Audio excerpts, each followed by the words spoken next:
Commander Anna Mitchell stood at the large window of Earth Defense Fleet's Saturn observation post, her eyes fixed on the strange object floating near the planet's rings. The metallic probe, unlike anything humans had built, spun slowly in the void. Its surface gleamed with an odd purple sheen that seemed to shift in the dim sunlight. "Are you seeing this?" she asked, speaking into her communicator. The rest of her team watched from their stations, fingers hovering over various control panels. "Yes, Commander," replied Lieutenant Rogers from his sensor station. "The object is definitely not human-made. Its material composition doesn't match anything in our database." The year was 2157, and humanity had already spread its reach across part of the solar system. Mars housed 3 major colonies, while Europa's underground base studied the moon's vast oceans. But this was different. This was their first contact with something truly alien. "Send out the welcome drones," Mitchell ordered. These small robots carried basic information about Earth and humanity, designed specifically for first contact scenarios. As the drones approached the alien probe, its purple surface began to pulse with light. Back on Earth, the news of the discovery spread quickly. People gathered in streets, homes, and public spaces, all eyes turned to their screens. After centuries of wondering if they were alone in the universe, humanity finally had its answer. 3 days later, a much larger ship appeared near Jupiter. Unlike the probe, this vessel was clearly meant for transportation. Its sleek design reminded Mitchell of the deep-sea creatures she had seen in old nature documentaries. The ship's arrival brought both excitement and fear. Earth's military forces went on high alert, but they tried to maintain a peaceful appearance. The UN quickly assembled a welcome committee in Geneva, Switzerland, where they waited for their first alien visitors. Peter Hayes, a junior diplomat, sat among the gathered officials. At 32, he was one of the youngest people in the room. His hands felt sweaty as he watched the alien ship's landing craft descend from the clouds.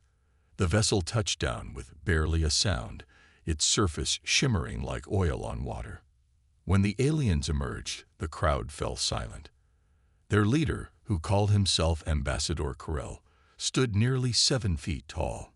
His blue-tinted skin and 4 arms marked him as something completely foreign to Earth. Yet his movements were graceful, almost elegant. "People of Earth," Corell spoke through a translation device, "I represent the Galactic Council, a union of space-faring civilizations that maintains peace and order in this sector of the galaxy." The announcement of a galactic community sent waves of excitement through the human delegation. However, Peter noticed something odd in Corell's tone when he mentioned peace and order. The alien's upper set of hands kept clenching and unclenching, a gesture that seemed nervous or possibly hostile. Over the next few weeks, Peter attended many meetings between Earth's leaders and the alien delegation. While other officials focused on the excitement of new technologies and potential trade agreements, he paid attention to the small details. He noticed how the aliens became tense whenever humans mentioned their recent technological achievements. Their reactions to Earth's plans for further space exploration seemed particularly strange. One evening, while working late in his office, Peter overheard 2 alien delegates speaking in their native language. His translation device picked up fragments of their conversation: quarantine, containment, and dangerous advancement rate. The words made his heart race. The next day, during a private meeting with Commander Mitchell, who had returned from Saturn, Peter shared his concerns. "They're not here to welcome us," he explained, showing her his notes. "They're here to stop us." Mitchell frowned as she reviewed the evidence. "It makes sense," she said. "They've been watching us. They've seen how quickly we've advanced from horse-drawn carriages to space colonies. We probably scare them." Their suspicions proved correct during the next major meeting. Ambassador Corell's friendly facade finally cracked when Earth's representatives presented their plans for a new deep space exploration fleet. "This cannot be allowed," Corell announced, his voice cold. "Your species advances too rapidly, without proper guidance or restraint. The Council has decided that Earth must be quarantined for the safety of all." The room erupted in protests, but Corell raised all four arms for silence. You will surrender your advanced propulsion research, weapons development, and AI systems. Earth will be permitted to maintain its current level of technology, but nothing more. This is not a request. UN Secretary Martinez stood up, her face calm despite the threat. And if we refuse, then the Council will be forced to take more direct action, Corell replied. We have contained aggressive species before. We would prefer not to add humanity to that list. As the human officials argued with Corell, Peter slipped out of the room. He headed straight for the secure communication center and sent an encoded message to all Earth's off-world colonies. Prepare for possible hostile action. Delete this message. Hide everything. Commander Mitchell received the warning while inspecting Earth's orbital defense platforms. She looked down at the blue planet below, thinking about how far humanity had come and how far they still wanted to go. The stars had always called to them, pushing them to explore, to innovate, to reach further than before. Now, some alien council wanted to clip their wings. Send word to Dr. Wright at Luna Base, she ordered her communications officer. Tell her to activate Project Nightfall. And contact Captain Foster at Mars Colony. It's time to show our visitors what happens when you try to cage humanity. As Mitchell watched Earth's night side pass below her station, she smiled slightly. The Galactic Council thought they knew everything about human technology, but they had only seen what humanity wanted them to see. In hidden labs across the solar system, humans had developed technologies that would surprise even their new alien visitors. The real question wasn't whether humanity would surrender its dreams of the stars. The question was whether the Galactic Council was ready for humanity's response to their threats. As the first rays of sunrise lit up Earth's atmosphere, Mitchell knew that interesting times lay ahead. The aliens would soon learn that humans didn't take kindly to being told what they couldn't do. They had come to contain humanity, but they might have started something much bigger instead. A war among the stars was coming, and humanity was ready to show the galaxy just how dangerous they could be when pushed into a corner. Dr. Caroline Wright worked in her lab deep inside Luna Base, far from the prying eyes of Earth's alien visitors.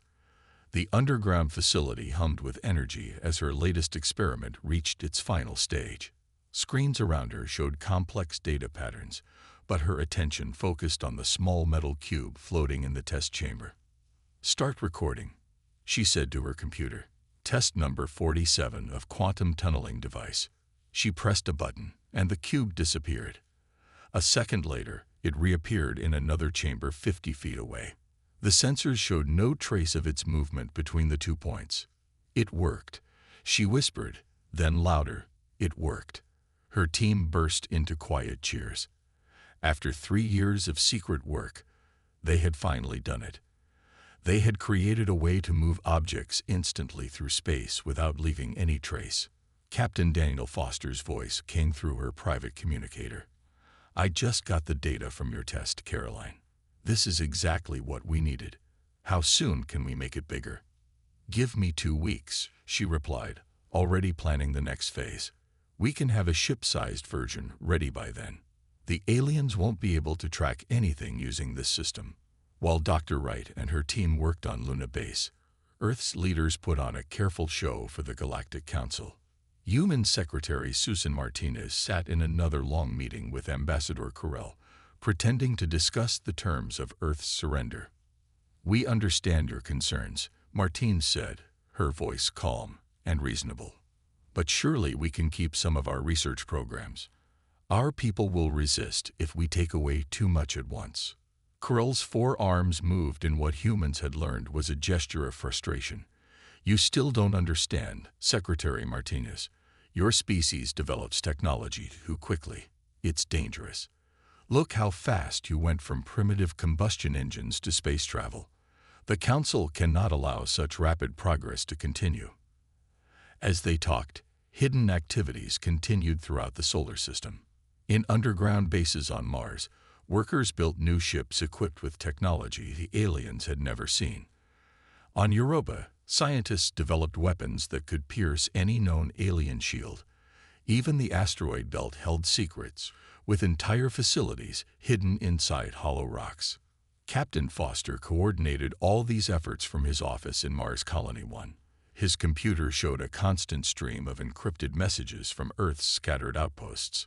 Every human colony worked together, preparing for the day when they would need to defend themselves. Status report, he said during a secure video call with other colony leaders. How are we doing on the emergency preparations? Titan base is ready, came one reply. We've hidden all our advanced tech in the methane lakes. Their sensors can't penetrate that deep. Europa stations are good to go, said another leader. We've moved everything into the subsurface oceans. As far as their scans show, we're just studying ice samples down here. Foster nodded, making notes on his tablet. Perfect. And the new ships? Hidden in the asteroid belt, replied Commander Mitchell from her secret base. We've got 30 vessels ready, all equipped with Dr. Wright's quantum tech. They can't detect what they can't see. The humans had learned quickly that the aliens' technology, while advanced, was also predictable. The Galactic Council had used the same systems for thousands of years. They never expected younger species to develop completely different approaches to space travel and weapons. Back on Earth, engineers worked in hidden facilities deep underground. They improved their designs while carefully keeping their most basic technology visible to alien observers. The Council's sensors regularly scanned Earth, but they only found what humans wanted them to find. One morning, Dr. Wright called Captain Foster with exciting news. Daniel, we've made another breakthrough, she said, her voice barely containing her excitement. We found a way to hide entire planets from their sensors. Foster sat up straighter in his chair. Explain. It's like a bubble of shifted space-time, she said. Anything inside it simply doesn't exist to their detection systems. We could hide whole fleets this way. This news changed everything. Foster immediately called an emergency meeting with Earth's Defense Council. They gathered in a secure room a mile beneath the Rocky Mountains, while holographic projections brought in leaders from other colonies. With Dr. Wright's new technology, Foster explained to the gathered leaders, we can prepare our defenses without the Council ever knowing. We can build up our forces and choose the perfect moment to reveal our true strength. Secretary Martinez, attending via hologram from Geneva, nodded in approval. Keep going with the implementation. I'll continue to delay and negotiate with Corel. He's getting impatient, but he still thinks we're just being stubborn about giving up our technology. The next few weeks saw furious activity throughout the solar system. Dr. Wright's quantum tunneling technology let humans move ships and supplies instantly between colonies without leaving any trace. The Council's ships in orbit around Earth saw nothing unusual. Engineer Ryan Cooper and his team at Mars Colony worked overtime to install the new systems in Earth's hidden fleet. The quantum drives are working perfectly, he reported to Foster. We can jump past their blockade anytime we want. But there's more. What do you mean? Foster asked. Cooper grinned. We figured out how their shield technology works, and we found a way through it. They've been using the same defensive systems for so long, they never thought about alternative approaches. This was the advantage of being a young species. Humans looked at problems differently. Where the Council saw set rules and established methods, humans saw opportunities to try new things. Dr. Wright continued to improve her designs. The quantum tunneling technology now worked at longer ranges and could move larger objects. Her team had also developed ways to hide their power signatures, making human technology invisible to alien sensors. They think we're primitive because we've only been in space for a short time, she told Foster during one of their daily briefings. But that's exactly why we're dangerous. We haven't had time to get stuck in old ways of thinking. As the days passed, Earth's hidden strength grew. While the Council's ships watched the planet's surface, humanity built up an invisible force that could challenge the entire Galactic Council. They hid shipyards in asteroid fields, weapons platforms behind moons, and entire fleets in shifted space. Ambassador Corel and his fellow council members continued to push for Earth's surrender, never suspecting what was happening right under their noses. They saw exactly what humanity wanted them to see: a young, somewhat primitive species struggling to accept its limitations. But humans had never been good at accepting limitations. In labs and workshops across the solar system, they prepared to show the galaxy just how dangerous a young, creative species could be. The Council thought they were containing a threat. Instead, they were about to learn why humanity had managed to go from horse-drawn carriages to spaceships in just a few centuries. The stage was set.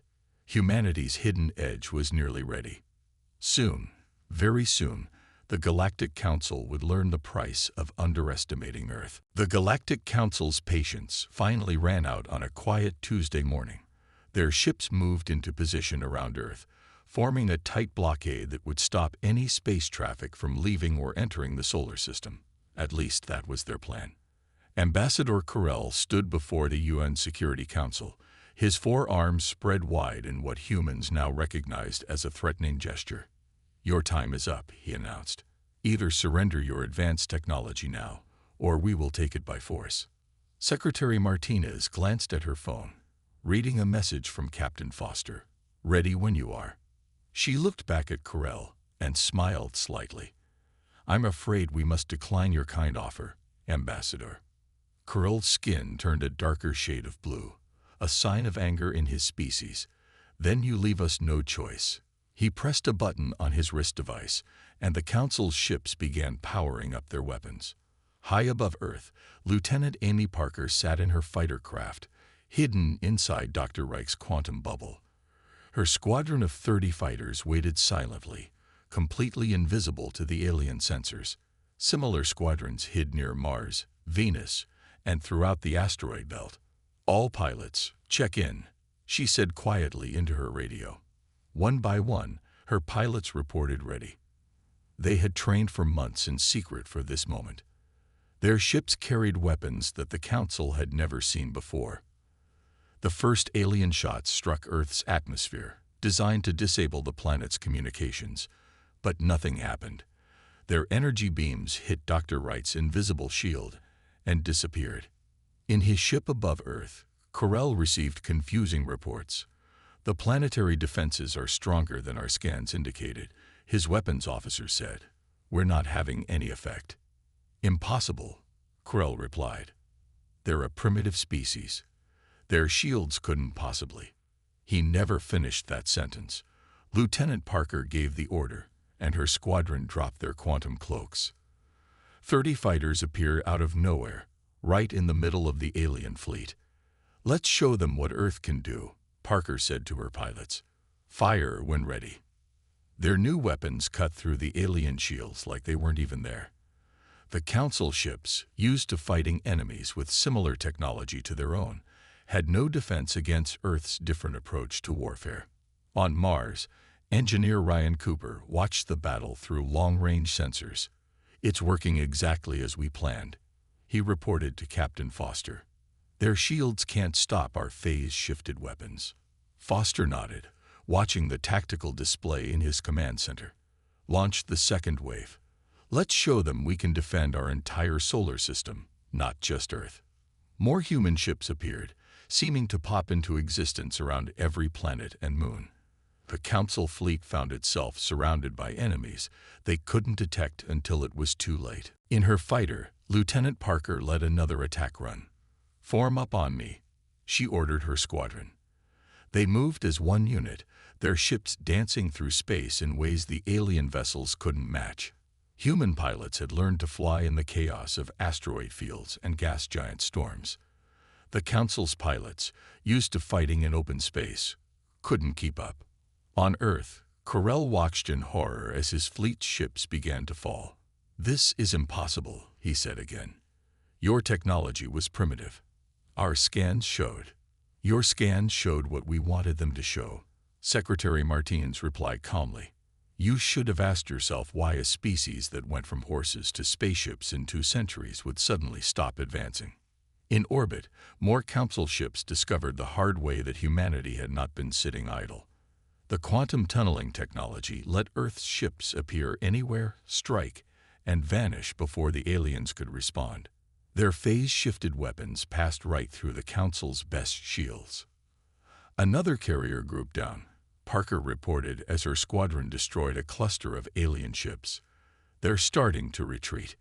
Indeed, the Council fleet was pulling back, their formations broken. Ships vanished into faster-than-light travel, fleeing the solar system. They had come expecting to find an easy target.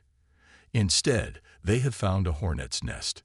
Dr. Wright watched the battle from her lab on Luna Base, monitoring how her inventions performed in real combat. "The quantum shields are holding perfectly," she reported to Foster. "They haven't managed to land a single hit on our ships." The few alien vessels that survived sent urgent messages back to the Galactic Council.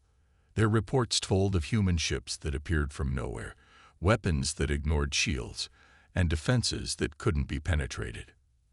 As the last Council ships fled, Lieutenant Parker led her squadron in a victory lap around Earth.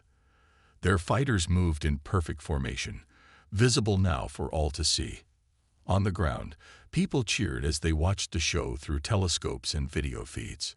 "Status report," Captain Foster called out to all commands.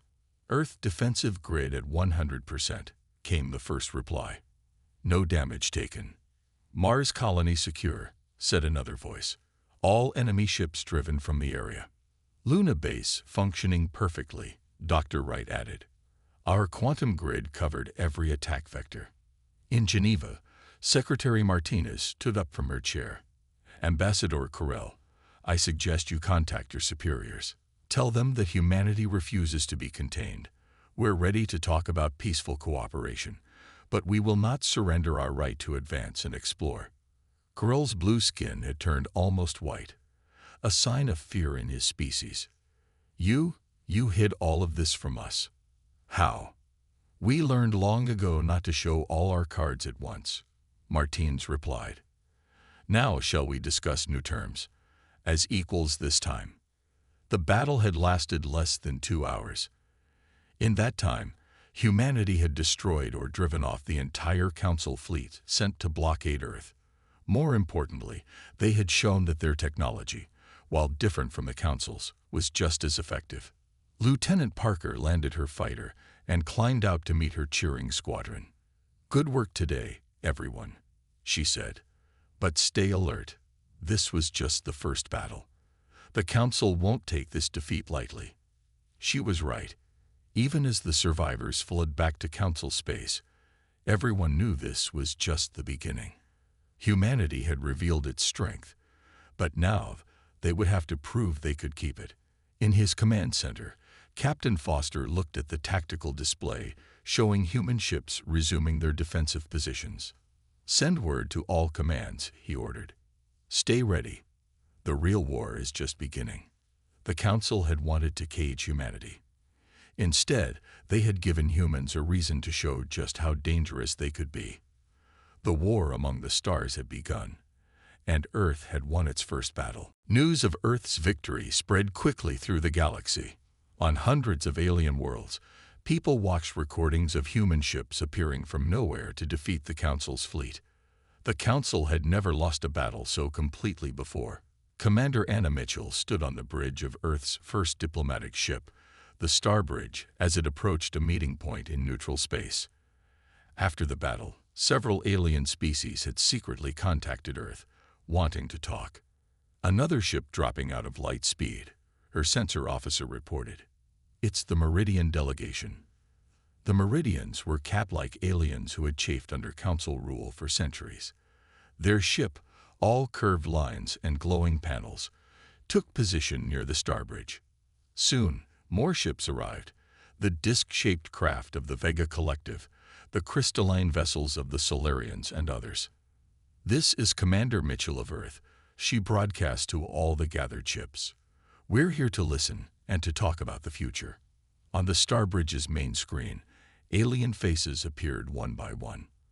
The cat-like Meridian captain spoke first. "We watched your battle with the Council fleet. Your technology. It's completely different from anything we've seen." "That's because we developed it ourselves," Mitchell replied. The Council has used the same systems for thousands of years. We had to find new ways to do things. Back on Earth, Dr. Caroline Wright worked with the first group of alien scientists who had defected from the Council. They gathered in her lab at Luna Base, watching as she demonstrated the quantum tunneling device. "It's so simple," said one alien scientist, his 3 eyes wide with surprise. "We never thought to approach space travel this way. We've been stuck using the same old methods for so long." Dr. Wright smiled as she adjusted some controls. "Sometimes fresh eyes see new solutions. That's why we want to work together, to combine your experience with our new ideas." The war continued, but it wasn't going the way the Council had expected. Their next attack failed when they found Earth's colonies completely empty. Using quantum tunneling technology, humans had moved entire bases in minutes, leaving the Council's forces attacking empty buildings. Lieutenant Parker led a squadron of human and Meridian fighters on a raid against a Council supply base. The Meridian pilots had quickly learned to use Earth's phase-shifted weapons, adding their own unique flying styles to human tactics. "Target in sight," Parker said to her mixed squadron. "Remember the plan. Meridian ships draw their fire. Human ships hit them from behind using quantum jumps." The plan worked perfectly. The Council base fell in less than an hour, its defenders confused by the combination of familiar Meridian ships and human technology they couldn't track. On Mars, Captain Foster coordinated with rebel alien forces across the galaxy. His office walls were covered with star maps showing Council territories and rebel strongholds. "If we hit these 3 supply lines," he explained to his alien allies through a video call, "we can cut off their main fleet from their bases." The aliens were learning that humans didn't just fight differently. They thought differently. Where the Council relied on overwhelming force, humans used stealth and surprise. Where the Council attacked head-on, humans struck from unexpected angles. Dr. Wright's quantum technology spread through the Rebel Alliance. Soon, ships of various alien designs could appear and disappear at will, striking Council forces and vanishing before they could respond. The Council's standardized defense systems, unchanged for centuries, couldn't handle these new threats. In her lab, Dr. Wright worked with Engineer Cooper on their latest project. "If we combine Meridian power systems with our quantum field technology," she explained, "we can hide entire fleets inside stars. The Council would never think to look there." Cooper nodded, making adjustments to their prototype. "The Solarians showed me how their crystalline ships channel energy. If we add that to our phase-shifted weapons, we could double their power." This cooperation between species led to more breakthroughs. Alien scientists, freed from the Council's restrictions, worked eagerly with humans to develop new technologies. Every day brought new advances as different approaches combined in ways no one had tried before. The Council's response to these developments showed their weakness. Instead of adapting, they simply built more ships using their old designs. They couldn't understand why their tried-and-true methods weren't working anymore. "They've had power for too long," Secretary Martinez said during a strategy meeting with alien allies. "They forgot how to innovate, how to think in new ways." Commander Mitchell's diplomatic mission continued to gain support. More species joined Earth's alliance, bringing their own technologies and ideas. Each new ally made them stronger, while the Council's grip on power weakened. Lieutenant Parker noticed the change in their alien allies during joint training sessions. At first, they were nervous about trying new things, she told Captain Foster. "Now they're coming up with ideas we never thought of." Yesterday, a Meridian pilot suggested combining their gravity drives with our quantum jumps. The Council made one last attempt to assert their authority. They sent their largest fleet, 10,000 ships strong, to attack Earth directly. The fleet emerged from light speed near Jupiter, weapons ready. They found nothing. Earth, Mars, Luna Base, all appeared completely empty. Their scans showed no sign of human activity anywhere in the solar system. The Council fleet's commander was still trying to understand this when quantum fields dropped all around his ships. The combined human-alien fleet appeared from their hiding places inside Jupiter's radiation belt, behind Saturn's rings, and even inside the Sun's corona. Phase-shifted weapons fired from all directions. Council ships found themselves attacked by weapons they couldn't block, fired by ships their sensors couldn't track. The battle lasted less than a day. When it was over, the Council had lost nearly their entire fleet. The few surviving ships retreated, carrying news of their defeat to the Council's capital world. In her fighter, Lieutenant Parker watched the Council ships flee. Next to her, Meridian and Solarian fighters flew in formation, their crews celebrating together. "This is what they feared," she said to herself. "Not just our technology, but our ability to work with others, to change and adapt." Captain Foster received the battle reports in his Mars office. "Send word to all commands," he ordered. "The war isn't over yet, but we've reached a turning point. The Council's main fleet is gone. Now we take the fight to them." Dr. Wright and her mixed team of human and alien scientists continued their work, developing new technologies that combined the best of all species. The Council thought they were containing a threat, she told Cooper as they watched a test of their latest invention. Instead, they forced us all to grow stronger together. The war among the stars had entered a new phase. The Council's power was breaking, and in its place, something new was forming. An alliance of species working together, sharing ideas, and growing stronger through cooperation rather than control. 3 months after the great battle at Jupiter, the combined fleet of Earth and its allies approached the Galactic Council's home system. Commander Anna Mitchell stood on the Starbridge's command deck, watching as ships of all shapes and sizes moved together in perfect formation. "Fleet status," she asked her crew. "All ships report ready," her officer replied. "Meridian battle groups are in position. Solarian crystal ships have charged their weapons. Human quantum drives are operating at full power." The Council's home system had once seemed an unreachable fortress. Now, after dozens of victories across the galaxy, the Allied fleet had brought the war to the Council's doorstep. Secretary Martinez's voice came through the command channel. "Remember, Commander, we're here to end this war, not to destroy them. The Council must learn to work with other species, not rule over them." "Understood," Mitchell replied. She opened a channel to the entire fleet. "All ships maintain defensive positions. We're here to talk first. We only fight if they force us to." On Earth, Dr. Caroline Wright and Engineer Cooper watched the situation through their quantum communication link. Their lab at Luna Base had grown into a center for scientific cooperation, with researchers from 20 different species working together. "Look at those energy readings," Cooper said, pointing to his screen. "A year ago, we couldn't even detect their home system. Now we can see right through their defenses." Dr. Wright nodded, making adjustments to the quantum field protecting the Allied fleet. "That's what happens when species work together instead of against each other. Every race brings new ideas, new ways of thinking." The Council's defense fleet moved to meet them, but there was something different about their formation. Instead of attacking, they took up positions just within weapons range and waited. "Incoming transmission," Mitchell's communications officer announced. "It's Ambassador Corell." The ambassador's blue face appeared on the main screen. He looked tired, and his 4 arms hung loose at his sides. "Commander Mitchell," he said, "I am authorized to discuss terms for peace." A murmur ran through the bridge crew. Mitchell kept her voice steady as she replied, "We're listening, Ambassador." "The Council has reconsidered its position," Corell said. "Recent events have shown us that perhaps our way is not the only way.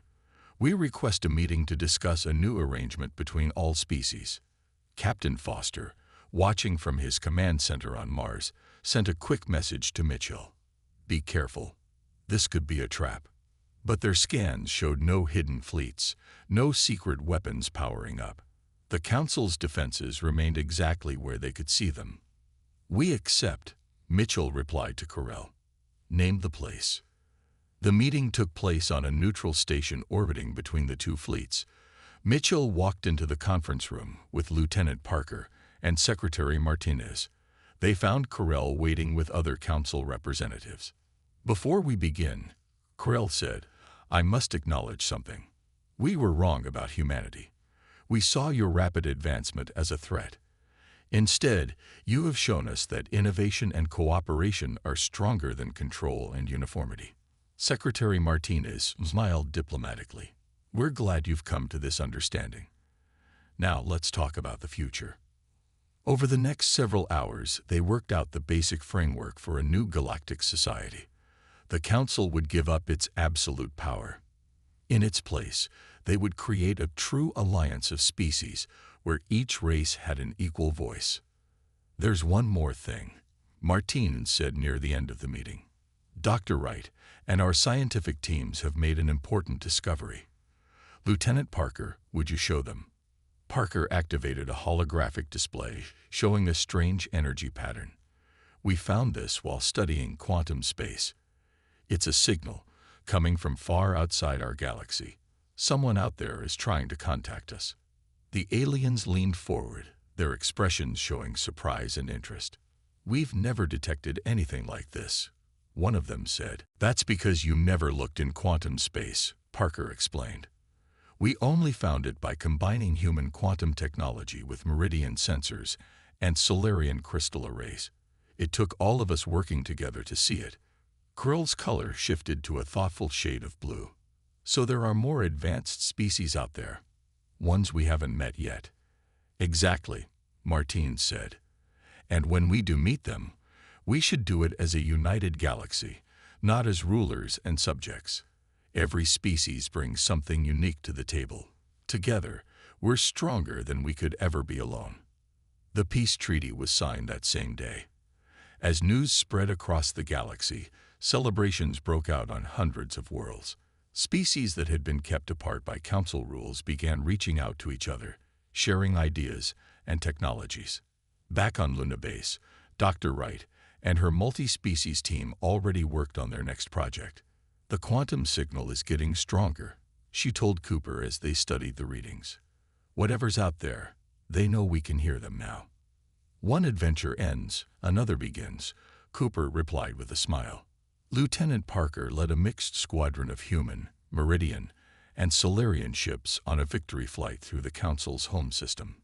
The pilots performed complicated maneuvers together, showing how different species could work as one. "Not bad for a bunch of primitives, huh?" she said over the radio, and heard alien laughter in response. Captain Foster began organizing exploration missions to the galaxy's outer regions. Ships of all species would work together, combining their unique abilities to push further into space than any of them could have gone alone. Commander Mitchell stood with Corell on the Starbridge's observation deck, watching the combined fleet prepare to head home. "What made you change your mind about us?" she asked him. Corell was quiet for a moment before answering. "We saw how you fought, not just with advanced technology, but with new ideas. You didn't just defeat our ships. You showed us a better way to live among the stars."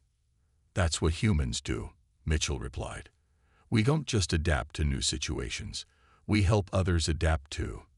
Together, we can all become something greater than we were alone." As ships from 24 species moved together through space, their crews already planning new projects and sharing stories, it was clear that a new age had begun. The war among the stars had ended not with the destruction of either side, but with the birth of something new. The Council had tried to cage humanity, fearing their rapid advancement. Instead, they had forced the galaxy to grow and change. Now, as the quantum signal from deep space grew stronger, all species would face the future together, ready for whatever new adventures waited among the stars. "Send word to all ships," Mitchell ordered as the fleet prepared to head home. "The war is over. The real journey is just beginning."